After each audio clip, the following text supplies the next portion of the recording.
네, 이완구 총리 이야기 한번 해보도록 하겠습니다. 박근혜 대통령이 귀국을 하면서 이제 가장 큰 관심은 자진 사의를 표명한 이완구 총리의 사표를 수리할 것인가. 이르면 뭐 오늘 사표를 수리할 수 있다 이런 전망도 나오고 있는데 어떻게 보십니까? 가능성이 높죠. 왜냐하면 모레 0시부터는 재보선 투표가 시작되기 때문에 그 전에 어쨌든 그 실타를 하나 풀어야 되기 때문에 오늘이나 빠르면 오늘 아니면 늦어도 내일까지는 그 사표가 수리될 것이라는 것이 이제 정치권의 이제 거의 대체적인 분석입니다. 예. 현재 지금 조금 전에 제가 보도에 따르면 오늘 지금 총리실에서 이임식을 준비를 하고 있다는 그런 소식이 나오고 있는데요. 그렇죠. 국민들의 관심은 이 총리의 이임사에 도대체 어떤 내용이 담길 것인지 대국민 사과를 뿐만 아니고 본인의 어떤 앞으로의 거취나 이런 부분에 대한 나름대로의 어떤 철학이 담겨 있을 것 같은데 그것도 하나의 관전 포인트가 되지 않을까 싶습니다. 지금 뭐 기사를 보면은 검찰 수사를 앞두고 있기 때문에 이임식에서 이임사를 하는 것도 좀 부담을 느낀다. 뭐 이런 기사들도 나오는데 김주환 전문 기자가 봤을 때는 어떻습니까? 저는 이임사를 할 것이라고 봅니다. 이분이 어떤 그 형식도 굉장히 중요하기 때문에 총리도 퇴임하기 때문에 지금 상황에서 사의 표명한 마당에 이임식까지 안 한다라고 하면 본인이 어떤 주변에 그 본인한테 다가오는 데 따가운 시선이 또 나름대로 이게 기정사실화하는 그런 측면도 강하다고 보기 때문에 이임사는 할 거라고 봅니다. 어떤 내용이 있을까요? 뭐 사과의 뜻, 유감 표명이 있을까요?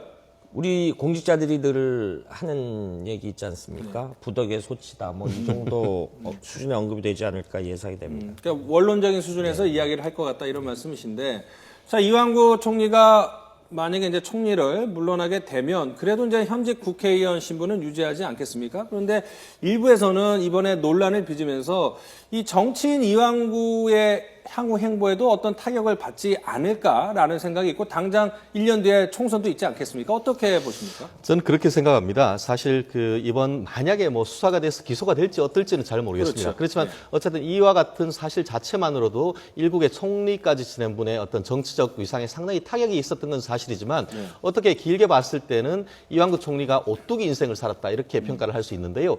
아시다시피 얼마 몇 년 전에는 혈액암으로 투병을 하다가도 다시 완치가 됐고 또 지난번 충남지사 때는 세종시와 관련해 가지고 충남지사를 던짐으로 해서 결국은 지금의 총리에 이르렀던 결국 정치력이 상당히 만만치 않았던 그런 측면이 있습니다. 특히 지난번 재보선 같은 경우에는 자기 지역구에서 77% 이상의 압도적인 어떤 지지를 받았기 때문에 지금 어떻게 보면 본인 스스로 물론 약간은 떠밀리는 것들이 있지만 나름대로 어떤 본인 스스로 판단해서 자진 사퇴 형식을 했기 때문에 이번에 어떤 수사를 통해서 만에 하나 어떤 유죄가 나온다고 하면 그 자체가 아주 치명타가 되겠지만 어떤 식으로든 뭐 증거가 부족하건 어쨌든 만약에 무죄가 나온다고 하면은 아마 20대 총선에 다시 나올 가능성이 상당히 크고 그걸로 또 정치적 제도약을 할 가능성도 여전히 남아있다 이렇게 평가가 됩니다. 김주환 전문 기자는 어떻게 보십니까?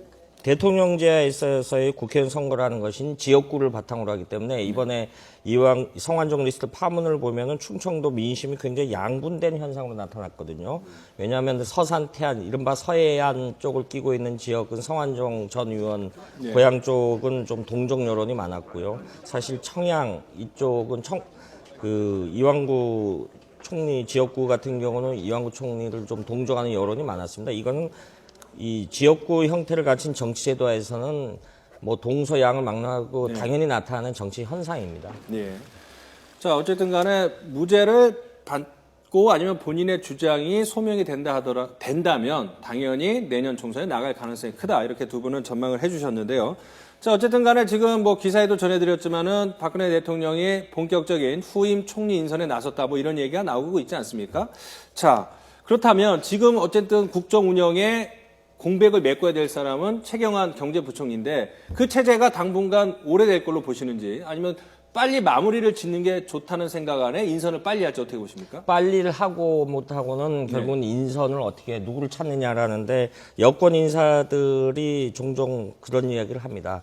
이 대통령의 통치 철학과 국민들이 요구하는 수준 그리고 우리 국민들이 전통적으로 여기는 청빈하고 능력 있는 사람 이 모든 것을 갖춘 인물이 의외로 없다라고 합니다. 이 대한민국 사회에서. 그래서 굉장히 그런 인물난을 감안할 때면은 의외로 고심을 하지 않겠느냐. 우리가 단순적으로 해서 여야 또 호남 지역 출신별로 하면은 쉽게 찾을 수도 있다라고 봅니다. 그래서 일부 예측에서는 대통령이 이번에는 보다 빠른 선택을 하지 않겠느냐라는 전망도 있습니다. 저도 개인적으로 단기전, 속전속결식 될 가능성이 상당히 크다라고 생각하는데요. 그 이유는 뭐 한 두세 가지로 나뉠 수 있을 것 같습니다. 사실 아시다시피 이미 벌써 총리 후보자의 6번째 일입니다. 그러다 보니까 그동안 뭐 여러 가지 얘기가 많았다는 것은 그만큼 축적된 어떤 데이터베이스가 있다라는 것이죠. 그렇기 때문에 그중에 누구를 선택하느냐의 문제, 지금부터 처음부터 이제 하는 것이 아닌 축적된 자리를 선택하는 문제이기 때문에 비교적 빠를 가능성이 크고, 또 하나는 아시다시피 지금 3년 차입니다.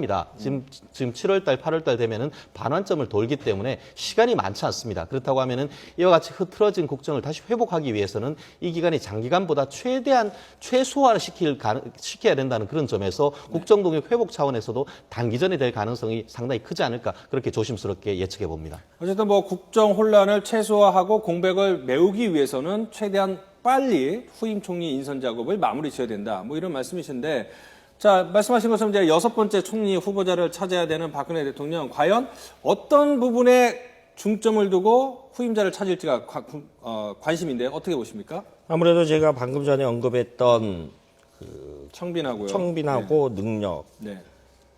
굉장히 좀 어렵다라는 그렇죠. 게 여권 인사들의 한결같은 이야기입니다. 그럼 최 변호사께서 지금 이야기했던 그런 부분을 감안한다라면은 의외로 대통령께서 어떤 특정 인물을 선택하는 쉽지 않겠느냐라는 그런 전망도 있습니다. 과거 보면은 이명박 정부 때 김황식 전 총리 그래서 선정할 때 김관진 국방장관 당시 선정할 때 여권 내외에서 논란이 굉장히 있었다라고 하거든요. 그런데 그 당시 기준으로 비주어 볼 때 그 당시 이명박 대통령께서 두 사람에 대해서는 역설적으로 역선택을 해서 국정의 동반자로 삼았다.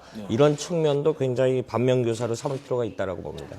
근데 재미있는 것은 실질적으로 모든 일이 작용이 있으면 반작용이 있듯이 이번 성완종 리스트의 파문의 핵심은 정치적 부패 아니겠습니까? 이 부패에 의해서 총리가 물러났다고 하면 그 반작용은 청명, 청렴성, 도덕성이 키워드가 될 것 같습니다. 제일 먼저 대통령의 머릿속에 1순위는 청렴성이 문제가 될 것이고, 그리고 그거에 덧붙여서 당연한 것이 업무적 역량이 아니겠습니까? 그런 것을 갖춘 사람이 찾기가 쉽지는 않겠지만, 최근에 들어서 하나의 어떤 그런 또 다른 변수가 나타나는 것 같습니다. 바로 이른바 호남 총리론인데요.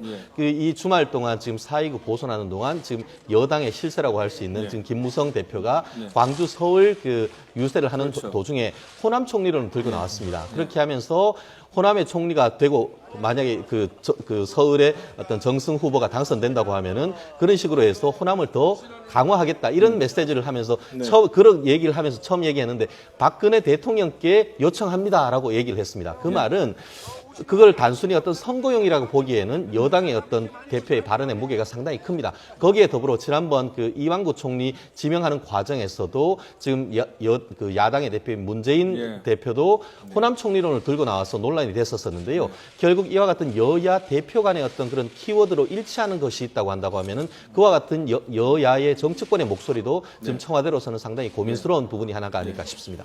자, 차기 총리의 인선을 두고 과연 박근혜 대통령의 구상은 어떤 건지 상당히 궁금할 수밖에 없습니다. 좀 더 지켜봐야 할 것 같습니다.